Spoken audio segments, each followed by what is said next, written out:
మన దేశ చరిత్రను ఇంత దారుణంగా, ఇంత ఘోరంగా ఎందుకు వక్రీకరించిల్లు? ఇక్కడ బాబర్‌లు, అక్బర్‌లేమో హీరోలు. రాముడు, కృష్ణుడేమో ఏదో మానవులు, లాగా వచ్చిన వ్యక్తులు అనేలాగా ఎందుకింత వక్రీకరణ జరిగిందసలు? ఆనాటి కేంద్ర ప్రభుత్వంలో కాంగ్రెస్ పార్టీ అధికారంలో ఉన్నటువంటి సమయంలో అబ్దుల్ కలాం అని ఒక వ్యక్తి విద్యాశాఖ మంత్రి, అబ్దుల్ కలాం. మౌలానా అబ్దుల్ కలాం. ఓకే. మౌలానా. ఈయన విద్యాశాఖ మంత్రిగా ఉన్నాడు. ఓకే. విద్యాశాఖను ప్రత్యేకంగా ఎన్నుకున్నాడు. ఓకే. ఈ విద్యాశాఖను ప్రభావితం చేయాలి, మొఘల్ పరిపాలనా కాలాన్ని స్వర్ణయుగంగా చూపించాలి, అభూత కల్పనలు రాయగలిగిన చరిత్రకారులను మనం తెచ్చుకోవాలి అని చెప్పేసి ఈ డిడి కోశాంబి, ఆర్ఎస్ శర్మ, రోమిలా తాపర్, ఇబ్రహీం అబీబ్, అలాగే బిపిన్ చంద్ర, కేఎన్ పనిక్కర్, అలాగే సతీష్ చంద్ర, ఓకే, ఇలాంటి రచయితలందరినీ వాళ్ళు గంపగుత్తగా కొన్నారు. ఓకే. కొని ఆనాటి కాంగ్రెస్ పార్టీ రాజకీయ నాయకులకు అనుకూలంగా, మైనారిటీలకు అనుకూలంగా చరిత్రను తయారు చేశారు. ఓకే. ఓకే. ఓకే. ఎంత బాధాకరం అంటే చరిత్రకారులు మేము యూరోపియన్ చరిత్రకారులం, మేము మహమ్మదీయ చరిత్రకారులం, మేము హేతువాద చరిత్రకారులం, మేము కమ్యూనిస్టు చరిత్రకారులం అని చెప్పుకున్నారు. కానీ అందరూ మేము భారతీయ చరిత్రకారులం అని చెప్పుకున్నటువంటి వాడు ఒక్క చరిత్రకారుడు కనిపించదు. ఇది బాధాకరం. కరెక్ట్ చెప్పారు. అవును. వీళ్ళు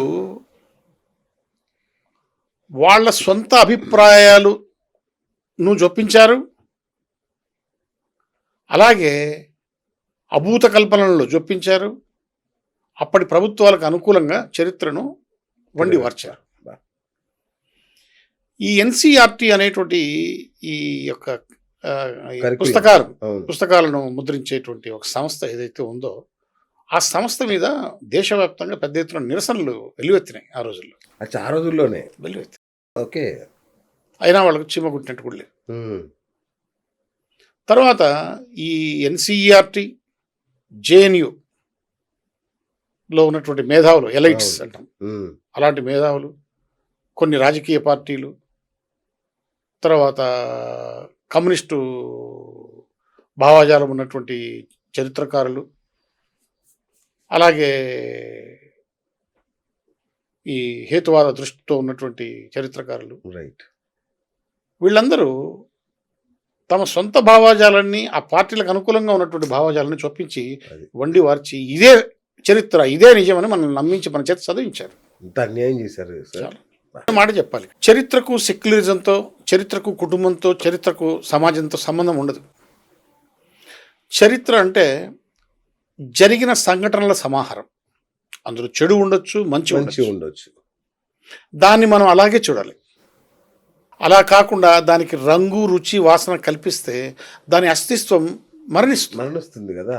ఒక్కసారి చరిత్ర తన అస్తిత్వాన్ని కోల్పోతే ఇక దానికి విలువ ఉండదు. విలువే ఉంటుందండి. ఇంకేం నేర్చుకుంటారు రాబోయే తరాలు? దాని నుంచి ఏం నేర్చుకుంటారు? కాబట్టి ఈ చరిత్రకారులందరూ సమాజానికి క్షమాపణ చెప్పాలి. ఎంత దుర్మార్గం అంటే లక్షల మందిని చంపిన వాడిని గొప్ప వ్యక్తిగా కీర్తిస్తారు. అవును. రక్తపు ఏరులు పాడినటువంటి యుగాన్ని స్వర్ణయుగంగా కీర్తిస్తారు. నిజం.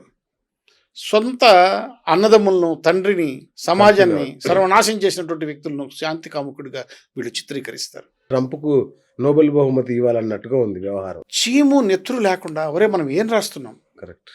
వాస్తవం రాస్తున్నామా? మనసు చంపుకొని రాస్తున్నామా?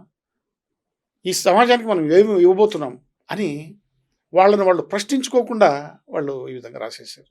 ఏమైంది సార్ మన చరిత్రకారులకి, మేధావులకి? అంటే అమ్ముడుపోతారు. దేశభక్తి అంటే కొన్ని వందల సంవత్సరాల ఈ దేశ హననానికి, విధ్వంసానికి పాల్పడిన వ్యక్తిని హీరోలుగా, గొప్ప వ్యక్తులుగా కీర్తించడానికి చేతులు ఎలా వస్తాయి సార్ అసలు? అది బాధాకరం. ఇప్పుడు కొంతమంది చరిత్రకారులు ఉన్నారు. వాళ్ళను రష్యాకు తీసుకొని పోయి అక్కడ బాగా పార్టీలు గిట్టీలు ఇచ్చేసేస్తే కమ్యూనిజానికి సంబంధించి అనుకూలంగా భారతదేశానికి వ్యతిరేకంగా రాస్తారు. బా! కొంతమంది చరిత్రకారులు ఉన్నారు. చైనాకు తీసుకొని పోయి వాళ్ళను బాగా అక్కడ అన్ని రకాలుగా చూసుకుంటే బాగా వస్తే గిన వాళ్ళకు చైనాకు అనుకూలంగా భారతదేశానికి వ్యతిరేకంగా వార్తలు రాస్తారు. వ్యాసాలు రాస్తారు. ఆ! ఇప్పుడు ఏంటంటే ఇంత సంకుచిత చరిత్రను చరిత్రగా, వాస్తవాన్ని వాస్తవంగా రాస్తే ఇబ్బంది లేదు. అవాస్తవాలను వాస్తవాలను చెప్పి మభ్యపెట్టి మారేడుకాయ చేసేసి మనకు అందిస్తే ఇది జాతి క్షమించలేదు. ఎంత దారుణం అండి నిజంగా. అసలు చరిత్ర ఉండాలనా? అసలు చరిత్ర అనే సబ్జెక్ట్ని ఎత్తిపారేస్తే పోయి అనిపిస్తుంది. కొంతకాలానికి నాకు తెలిసిన మటుకు చరిత్ర అనేటువంటిది సబ్జెక్టు స్కూళ్ళలో కాలేజీల్లో ఉండదేమో అనిపిస్తుంది. నిజంగా క్వాంటమ్ గింటమ్ అని ఏంటంటే వస్తున్నాయి. వచ్చేస్తున్నాయి. ఏ వచ్చేసింది, క్వాంటమ్ వస్తుంది. ఇక అసలు క్వాంటము ఏ వచ్చేటప్పుడు భగవంతుడే నశించిపోయే రోజులు వచ్చేసాయి. కరెక్ట్. మానవ మేధస్సు నుంచి. అంతేగా. మరి ఇంక చరిత్ర ఆడ మిగులుతుంది. దానికి ఇంత ఘోరమైనటువంటి అన్యాయం తలపెట్టినటువంటి వ్యక్తులు ఆల్రెడీ దాన్ని చేసేసారు. దాన్ని అన్యాయం చేసేసారు. కుక్కలు చింపిన విస్తర.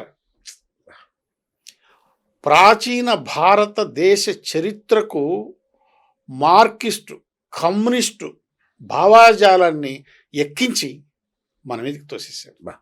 ఒక పథకం ప్రకారం జరిగింది. పథకం ప్రకారం ఏదో అనుకోకుండా జరిగింది. అనుకోకుండా పథకం ప్రకారమే చేశారు. దాన్ని కాంగ్రెస్ వంత పాడింది.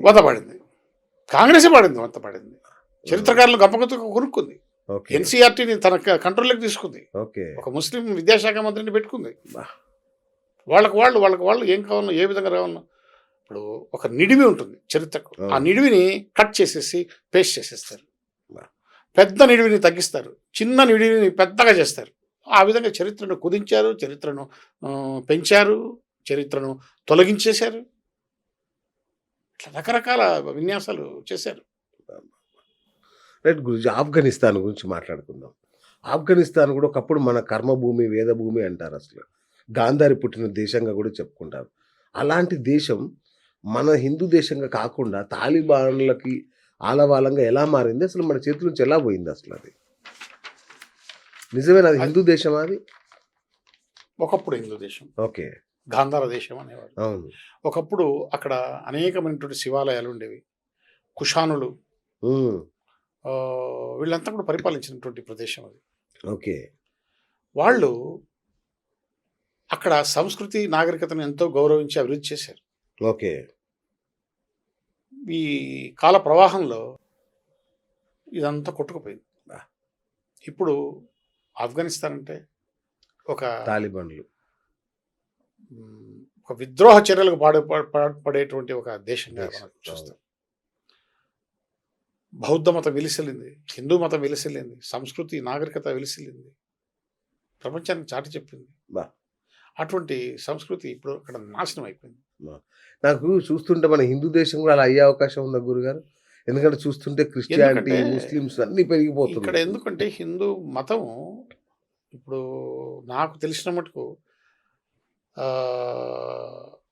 ఈ దేశం ఇంతకాలం ముస్లింలు పరిపాలించిన